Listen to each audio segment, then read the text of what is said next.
السلام عليكم ورحمة الله وبركاته، وأهلا وسهلا بحضراتكم. يا رب تكونوا بخير. بما إننا حاليا بنشهد بطولة أفريقيا، فتعال أقول لك على أهم المعلومات التاريخية في البطولة. يتشارك اللاعبان أحمد حسن وسونج لاعب الكاميرون في أكثر اللاعبين مشاركة في عدد البطولات، فقد شارك في 8 نسخ. والأغرب من ذلك أنه شارك في نفس النسخ سنة 96 و98 و2000 و2002 و2004 و2006 و2008 و2010. أكثر اللاعبين تسجيلا للأهداف هو صامويل إيتو الذي أحرز 18 هدف في 6 نسخ. أفضل هداف للبطولة هو لاعب الكونغو الديمقراطية ناداي مولامبا الذي أحرز 9 أهداف في بطولة 74.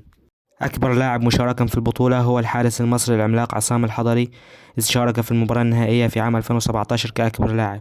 أصغر لاعب شارك في البطولة هو لاعب منتخب الجابون شيفا نيزيجو عام 2000 وعمره 16 سنة و93 يوم. اللاعب نفسه أصغر لاعب تسجيلا في البطولة ضد جنوب أفريقيا.